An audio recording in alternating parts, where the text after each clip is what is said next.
Class 6 विषय हिंदी व्याकरण पाठ 8 का ग कारक है। 7-8 के ख तक कंप्लीट हो चुका है। 8 में आप लोगों को कारक पढ़ाना है। कारक किसे कहते हैं?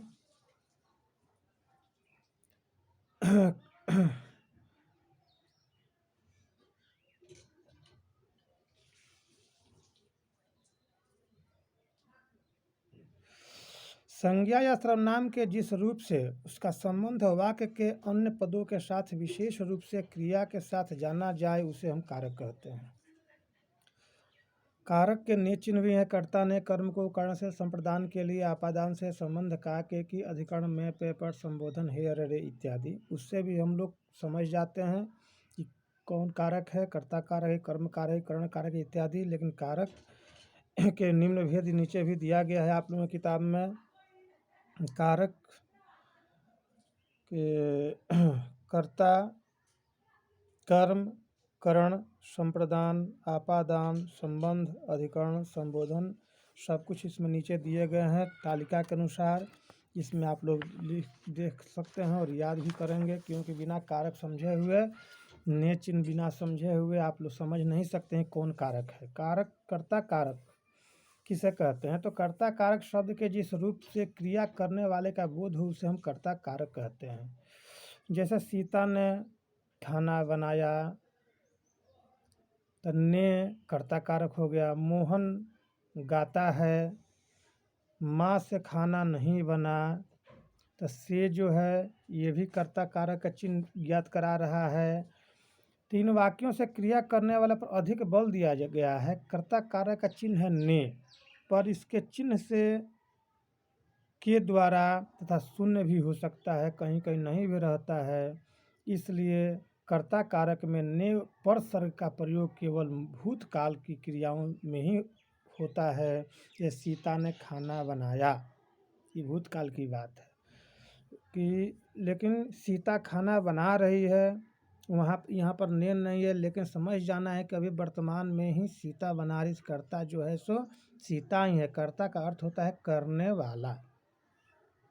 उसी तरह से कर्म कारक है, जिसमें कर्म की प्रधानता होती है। कर्ता द्वारा की गई क्रिया का फल जिस पर पड़े वह कर्म कारक है।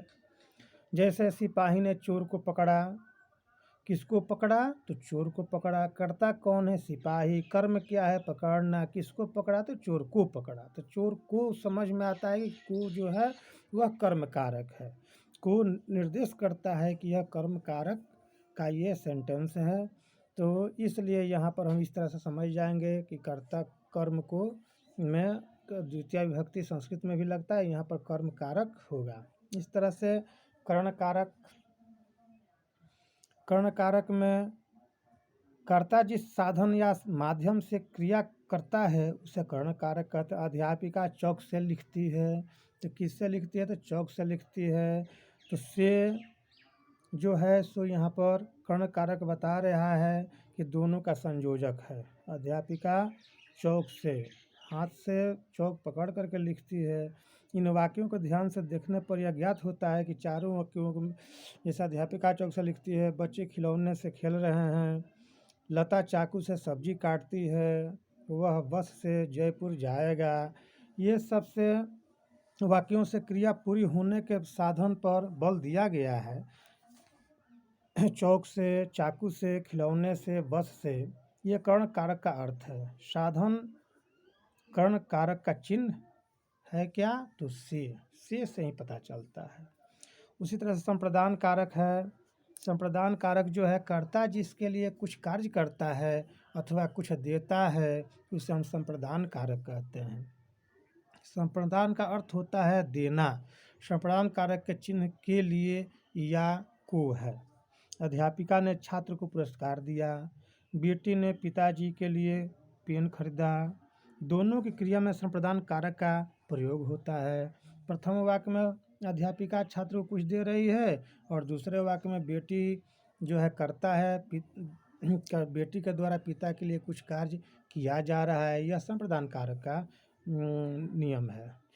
इसके लिए प्रश्न पूछकर इसको पहचान की जा सकती है। संप्रदान कारक में भी में भी परसर का प्रयोग होता है, जहाँ को का प्रयोग देने का भाव प्रकट करता है, जबकि कर्म कारक में को का प्रयोग कर्म दर्शाने के लिए नहीं होता है। आपादान कारक क्या है? तो आपादान अलगाव या अलग करने के लिए जब से परसर का प्रयोग किया जाता है तब वहाँ आपादान प्रयोग कारक होता है। जैसे पेड़ से पत्ता गिरता है तो पेड़ और पत्ता का संबंध जो है टूट रहा है, जुट नहीं रहा है, तो यहाँ पर आपादान कारक का ही प्रयोग होता है। जैसे बच्चा पेड़ से गिर गया, बच्चा शेर से डर गया, राशि का लेख सोनल से अधिक सुंदर है, तुलना भाव है यहाँ पर। बच्चा शेर से डर गया है, भय का भाव है, और बच्चा पेड़ से गिर गया, यह अलग या पृथक होने माने अलगाव होने का भाव है। तो इसमें पहले वाक्य में से परसर्ग द्वारा बच्चे को पेड़ से अलग होने का बोध होता है। आपादान कारक को विभक्ति से दर्शाता है कि हम अलग हैं। तो जिस शब्द से संज्ञा से अलग होने का भाव प्रकट हो वहाँ आपादान कारक होता है। इसके अतिरिक्त जिन शब्दों से डर, घृणा या तुलना का भाव प्रकट हो वे भी आपादान कारक के अंतर्गत आते हैं। इस तरह से आपादान कारक तक हम आप लोगों को समझा दिए और अगले दिन संबंध कारक पढ़ाएंगे। इसी के साथ मैं विराम करता हूँ। इसको आप लोग अध्ययन करें और इसका परिभाषा अवश्य याद करें होमवर्क में। धन्यवाद।